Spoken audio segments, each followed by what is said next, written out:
ماہ شوال کا یہ مہینہ ہے عید کے بعد کا، اور اسی مہینے کے 15 چاند یعنی 2 دن کے بعد اسلام کی دوسری عظیم جنگ جس کو جنگ احد کہا گیا وہ عید کے 15 دن کے بعد 15 شوال کو ہوئی، اور اسی جنگ میں سید الشہداء اسد اللہ الغالب سیدنا امیر حمزہ رضی اللہ تعالی عنہ جو حضور کے سگے چچا ہے، ان کی شہادت ہوئی۔ آپ لوگوں نے جنگ بدر کو سماعت فرمایا تھا، اس لیے آسان ہوگا اس جنگ کا پس منظر سمجھنا۔ تو آئیے آغاز کرتے ہیں۔ جنگ بدر میں جب مسلمانوں نے کفار کو شکست دی اور انہیں ایسا مزہ چکھایا کہ ان کا جو تکبر اور گھمنڈ تھا وہ چکنا چور ہو گیا، اور یہ کہ مسلمانوں نے ایسی ان کی جو اسلحے تھے اور اس میں ان کو ناز تھا، یہ سب کے باوجود بھی یہ ہار گئے۔ اور پورے عرب میں پہلے مکہ کے مشرکوں کا ایک دور تھا، ایک شہرت تھی، لوگ ان سے ڈرتے بھی تھے۔ اب یہ جب جنگ ہوئی اور انہیں یہ حالت ہوئی تو ان کو یہ ہوا کہ اب ہمیں تو معاملہ ہمارا تو ایسا ہو گیا کہ کل اٹھ کے دوسرا بھی ہم پہ حملہ کرے گا۔ لوگ ڈرتے تھے، اب یہ ہمت کھل گئی ان کی۔ جنگ بدر کے اندر مشرکوں کے 70 لوگ مارے گئے، 70 لوگ، ان میں سب سے زیادہ سردار تھے ابو جہل، بڑے بڑے عتبہ شیبہ، اور مسلمانوں نے ایسا انہیں مزہ چکھایا کہ ان کی حالت ایسے ہو گئی تھی کہ یہ اپنے زندگی کے اندر بے سکون ہو گئے تھے۔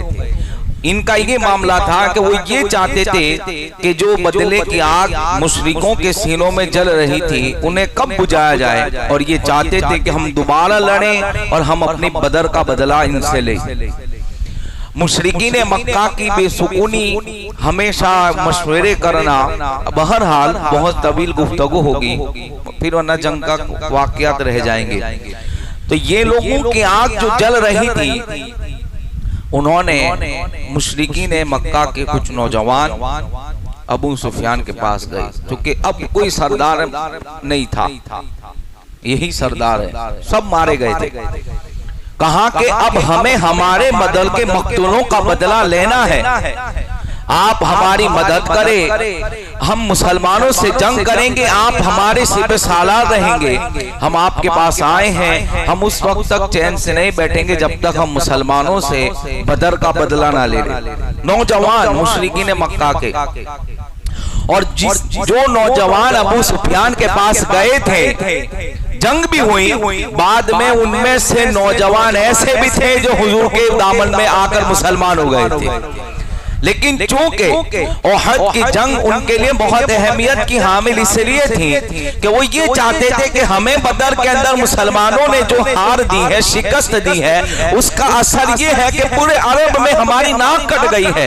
آج ایک ہے، کل دوسرے لوگ بھی آئیں گے، ہم پہ حملہ کریں گے، ہماری کیا عزت اور ایک معیار ہمارا ختم ہو چکا ہے۔ اب وہ چاہتے ہیں کہ ہم بدلہ لیں۔ اللہ اکبر! اب ہوتا کیا ہے، وہ نوجوان ابو سفیان کے پاس گئے اور کہا کہ ہمیں بدلہ لینا ہے۔ ابو سفیان اور دوسرے لوگوں نے مشورہ کیا کہ اب کرنا کیا ہے، تو کہا جو ہمارے مال تجارت کے لیے شام جاتے ہیں اس کا جو بینیفٹ آئے گا ہم مونڈی سب کو واپس کر دیں گے، نفع رکھ لیں گے، اور جتنا بھی بینیفٹ ہوگا ہم اس سے ہتھیار خریدیں گے، ہم اس سے فوج تیار کریں گے، ہم اس سے لوگوں کو اٹھائیں گے، اور اتنا بڑا لشکر جرار لے کر معاذ اللہ مدینہ منورہ پہ حملہ کر دیں گے۔ اس طرح ہم اپنے مقتولوں کا بدلہ بھی لیں گے۔ اس حملے کے بعد مسلمان جب ہار جائیں گے، مسلمانوں کو معاذ اللہ جب ہم پیس کے رکھ دیں گے، اس وقت یہ ہوگا کہ پورے عرب کے اوپر مشرکین مکہ کا پھر روپ واپس آ جائے گا۔ اب اللہ اکبر! یہ ناپاک سازش ہے، یہ ناپاک پلان مکہ مکرمہ کی سرزمین پہ تیار ہو رہے تھے۔ اب ہوتا کیا ہے، ابو سفیان جو تھا وہ مشرکین مکہ کا سردار، بعد میں وہ اسلام لاتے ہیں، فتح مکہ کے موقع موقع پر، لیکن چونکہ احد کی جنگ کے اندر جس کو سرداری دی گئی تھی وہ ابو سفیان ہی ہے۔ اللہ اکبر۔ اب ہوتا یہ ہے جتنا مال شام تک ان کا پہنچا تھا، اس کا جتنا بینیفٹ تھا، اس کا جتنا نفع تھا، مسلمانوں کو چکنا چور کرنے کے لیے، مسلمانوں کو جو ہے مٹانے کے لیے انہوں نے سارا بینیفٹ جو ہے وہ ساری چیزوں کو تیار کر لیا تھا۔ اللہ اکبر۔ اب ہوتا یہ ہے اتنا پیسہ ہو گیا کہ 3000 کا لشکر جرار مشرکین مکہ کا تیار ہو گیا۔ بدر کے موقع پر تو 1000 کا لشکر لے کر مشرکین مکہ حملے کے لیے آئے تھے، لیکن اب احد کی جنگ کے اندر 3000 کا لشکر تھا، ہر ایک کے پاس تلواریں تھی، ہر ایک کے پاس اسلحے تھے۔ اب ہوتا یہ تھا کہ مکہ کے اندر جو لوگ جنگ کرنے کے لیے تیار نہیں تھے یا اپنے گھروں سے باہر نہیں نکلتے تھے، اللہ اکبر، باقاعدہ ان کے اندر جو ہے خطیبوں کو تیار کیا گیا، شاعروں کو تیار کیا گیا، اور انہیں کہا گیا کہ تمہیں مکہ کی سرزمین پہ پھیلنا ہے اور وہاں جا کر لوگوں کو یہ اکسانا ہے کہ ہمیں بدر کا بدلہ لینا ہوگا، ہمیں بدر کی جنگ کا بدلہ لینا ہوگا۔ اس طرح مکہ کے اندر تو ٹھیک تھا، لیکن شہر مکہ کے بعد جتنے بھی قبیلے آباد تھے وہاں جا جا کر مسلمانوں کے خلاف ان کے سینوں کے اندر ایک آگ جلائی گئی تھی، مسلمانوں کے خلاف ان کے سینے کے اندر ایک جو ہے آگ کا شعلہ کھڑا کیا گیا، آگ کا شعلہ جلایا گیا، اور یہ کہا گیا کہ تمہیں ان سے بدلہ لینا ہے۔ 3000 کا لشکر جو ہے احد کی جنگ کے لیے نکلا تھا، مشرکین مکہ کے پاس اسلحے موجود تھے۔ جب یہ ناپاک سازش ہو رہی تھی اس وقت حضرت عباس جو حضور کے سگے چچا تھے ایمان لے آئے تھے، لیکن انہوں نے اپنا اسلام مکہ میں چھپائے رکھا تھا۔ بدر کی جنگ کے بعد حضرت عباس نے کلمہ پڑھا تھا، لیکن مشرکین مکہ کے درمیان آپ کا رہنا تھا، اس لیے اپنا اسلام آپ نے چھپا کے رکھا تھا۔ وہ کہتے ہیں کہ جب مجھے اس بات کی اطلاع ملتی ہے اللہ اکبر تو پھر کیا ہوتا ہے؟ پھر یہ ہوتا ہے کہ حضرت عباس ایک خط لکھتے ہیں اور ایک غلام کو دیتے ہیں اور کہتے ہیں جتنی تیز ہو سکے اپنی سواری کو دوڑاؤ، اور دوڑا کر جو ہے مدینہ منورہ میں آقا کریم علیہ السلام کو یہ خط دے دو کہ یہاں پر جو ہے احد کی جنگ کے لیے یعنی مسلمانوں کو مٹانے کے لیے بہت بڑا لشکر جرار تیار ہو چکا ہے۔ اللہ اکبر۔ وہ 3 دن کی مسافت کے اندر اتنے وقت میں جو ہے پاس جا کر تیز رفتار جا کر مدینہ میں خط پہنچایا۔ سرکار نے اس خط کو پڑھا اور اس کے بعد سرکار علیہ السلام نے یہ جو ہے اس بات کو ایک صحابی رسول صلی اللہ علیہ وسلم سے فرمایا اور کہا کہ ابھی اس کی اطلاع کسی کو نہ دینا، اس لیے کہ لوگ حیران ہو جائیں گے، لوگ پریشان ہو جائیں گے۔ احد کی جنگ کی معلومات اور مشرکین مکہ کی جو تیاریاں تھیں میرے آقا علیہ السلام تک پہنچ جاتی ہیں۔ اللہ اکبر۔ اب یہ تھا ان کا پلاننگ، تو یہ تھا کہ مدینہ میں چھپکے سے حملہ کرتے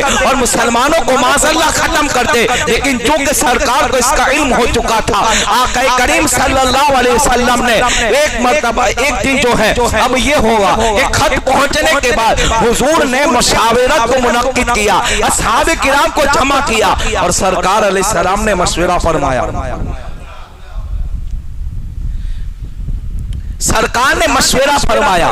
سرکار صدیق اکبر سے لے کر نوجوان صحابہ تک موجود تھے۔ اللہ اکبر۔ سرکار فرماتے میں نے خواب دیکھا ہے اور حضور کا خواب وحی خدا ہوتا ہے، حضور کا خواب خدا کی وحی ہوتی ہے۔ سرکار فرماتے ہیں میں نے خواب دیکھا ہے کہ ایک گائے کو ذبح کیا گیا، میرے اہل بیت میں سے کسی کے دانتوں کو شہید کیا گیا۔ سرکار فرماتے ہیں یہ خواب کی تعبیر یہ ہے کہ اس جنگ میں میرے صحابہ کرام شہید کیے جائیں گے، میرے اہل بیت کا ایک خاندان میں سے ایک فرد ایسا ہوگا جو اس میں شہید کیا جائے گا۔